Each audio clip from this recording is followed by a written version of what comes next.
There's a kind of cheating that never gets caught. Not because it was hidden perfectly, but because it doesn't look like cheating at all. No messages for you to find, no confession you can point to, no moment where you watched everything visibly fall apart. Just a Tuesday, just a normal evening, just you sitting across from her, realizing you have no idea where she actually is. So you did what made sense. You told yourself to calm down. Maybe you're overthinking. Maybe you're the problem. Maybe you just need to trust more. So you buried it, and the feeling got louder. Here's what nobody ever told you. The nervous system doesn't wait for proof. It tracks where her energy goes. Who gets the version of her that's actually alive, and who gets what's left. You were taught that cheating has a specific shape, but the kind that actually destroys relationships leaves no evidence, no proof, no single moment you can name. Just you, sitting with a feeling you can't prove, questioning your own mind while something real slips away. Today we're going through the 5 signs that don't look like cheating, but your body has been feeling them long before your mind was ready to admit it. The first one is when you became the last to know. Think about the last time something genuinely exciting happened to her. A win, a funny story, a moment that made her feel alive. Did you hear it first? Or did you hear a recap? A story that had already been told, already been laughed about, already been felt with someone else. The first call isn't just a habit, it's a declaration. It says, "You are my person. This moment belongs to you first." What makes this so confusing is that nothing inappropriate has to happen for this shift to hurt. Just a slow, quiet redirect of emotional energy that you felt before you could name it. Attachment doesn't measure closeness by titles, it measures it by priority. Being the last to know isn't jealousy. It's your nervous system registering that your place in her world has quietly been given to someone else. Another sign is the name that lives in the room even when it's not spoken. You already know who. It came to you immediately. It works both ways. Either the name comes up too much, too casually, like it's been practiced, or it used to come up constantly and then completely disappeared. Both mean the same thing. What makes this so confusing is that you're not accusing anyone. You're simply saying, "This doesn't feel right to me." And instead of reassurance, you get a verdict. You're insecure. I can't have friends now? When someone has nothing to protect, concern gets met with reassurance. When someone is protecting something, concern gets met with a counterattack designed to make you drop it. Asking to feel safe isn't insecurity. It's the most fundamental human need there is.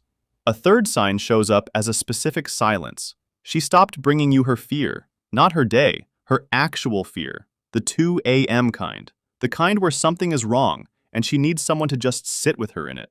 Now you get, "I'm fine. I already handled it. I talked to someone." What makes this so confusing is that it doesn't look like a problem. She's handling things independently, which sounds healthy.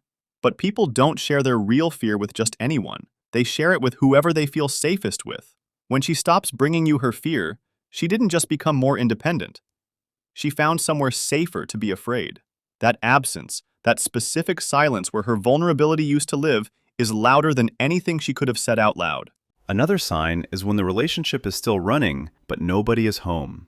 Still together, still going through the motions, still technically intact, but the texture changed. Physical closeness feels like maintenance. Real conversations became logistics. The curiosity that used to move in both directions stopped coming toward you. What makes this so confusing is that nothing dramatic happened. No fight you can point to. No clear moment it broke. So you do the most dangerous thing a man can do. You normalize it. Until you can no longer remember what it felt like when it was real. Emotional intimacy requires investment. When it flows somewhere else, what remains is performance. You can feel the difference between someone who wants to be there and someone who has simply not left yet. That difference is everything. The fifth sign is the one that does the most damage. Not because of what she did, but because of what it made you believe about yourself. You felt something shift. You said something. Not aggressively, just, "Something feels off.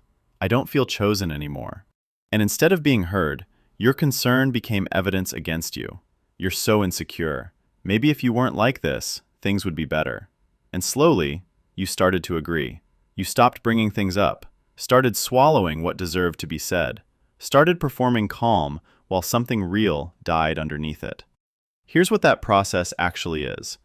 Your instincts being systematically trained to go quiet by someone who needed them quiet, because your gut was getting close to something real.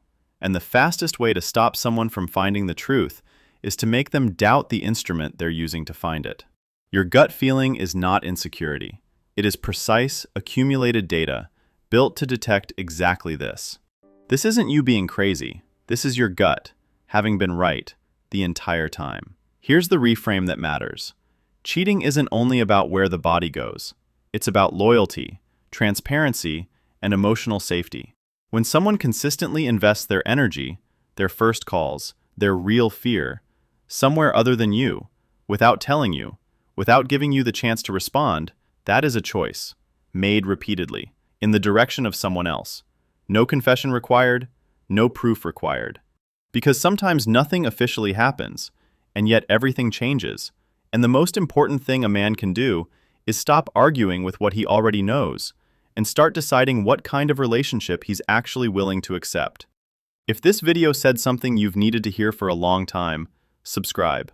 Drop one word in the comments, just one word, describing how this made you feel. I read every single one.